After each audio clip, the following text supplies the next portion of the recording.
আজ মাশরুমের জিভে জল আনার মতো একটা রেসিপি নিয়ে চলে এসেছি। খুব অল্প উপকরণ দিয়ে এই মাশরুমের ঝালটা তৈরি হয়ে যায়।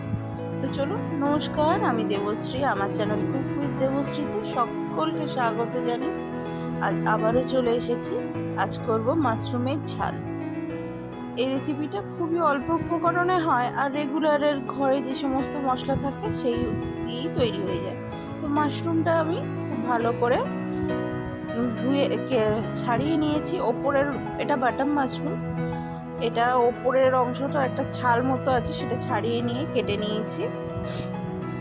এবার আর কেটেছি পেঁয়াজ, টমেটো। এখানে কড়াইয়ে সর্ষের তেল গরম করতে বসিয়ে দিয়েছিলাম।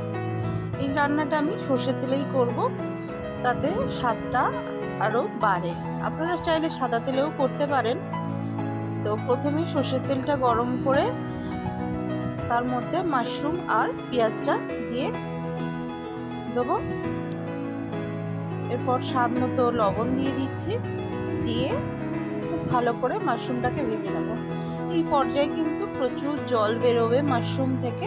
সেই জলটা শুকিয়ে মাশরুমটাকে লাল করে আমি ভেজে নেব। দেখুন, একদম লাল করে নিয়েছি জলটা। এবার টমেটো দিয়ে দিচ্ছি। মাশরুমটাকে লাল করে ভেজে নেওয়ার পর টমেটোটা আমি দিয়ে দিচ্ছি।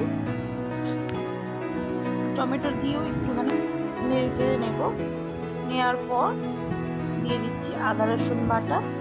আদা রসুন বাটাটা দিয়েও একটুখানি নেড়ে চেড়ে নেব, যাতে আদা রসুনের কাঁচা গন্ধটা চলে যায়।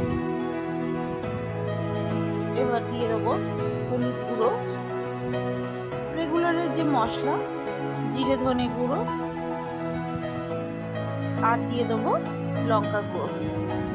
অল্প জল দিয়ে কষিয়ে নেবো। অল্প জল দেব কারণ মশলাটা যাতে পুড়ে না যায়।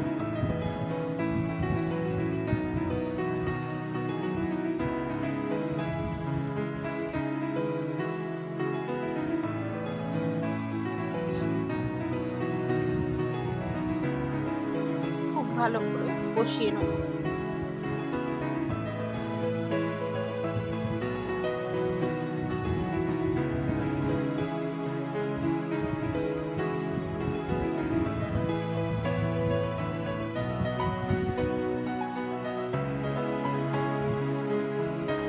মশলা থেকে তেল ছেড়ে গিয়েছে। এবার পরিমাণ মতো জল দিয়ে দেবো। আর বেশি জল লাগবে না, খুবই অল্প পরিমাণে জল দিয়েছি। দেখুন, দেখলেই বুঝতে পারবেন। এবার ঢাকনা দিয়ে মিডিয়াম আঁচে রান্না করে নেব 5 মিনিট। 5 মিনিট বা যতক্ষণ না জলটা শুকিয়ে যায় ততক্ষণ রান্না করে নেব। এই যে টমেটোগুলো এবারে একটা খুন্তির সাহায্যে একটুখানি ভেঙে ভেঙে দিচ্ছি, ম্যাশ করে দিচ্ছি। এতে কি হবে, গ্রেভিটা আরও খেতে ভালো হবে।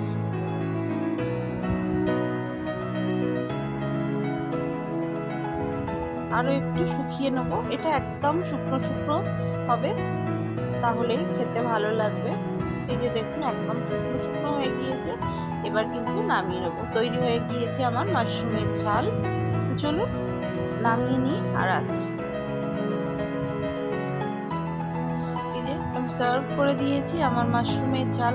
দেখতেই পেলেন কত অল্প উপকরণে আর কত তাড়াতাড়ি রান্নাটা হয়ে গেল। তো চলুন, রেসিপিটা যদি ভালো লেগে থাকে অবশ্যই লাইক, শেয়ার অ্যান্ড সাবস্ক্রাইব করে আমার পাশে থাকবেন। আর রেসিপি সম্পর্কে কিছু জানার থাকলে কমেন্ট করবেন, নতুন রেসিপির জন্যও কমেন্ট করবেন। তো চলুন, আজকের মতো টাটা। দেখা হবে অন্য কোনো দিন অন্য কোনো রেসিপির সঙ্গে।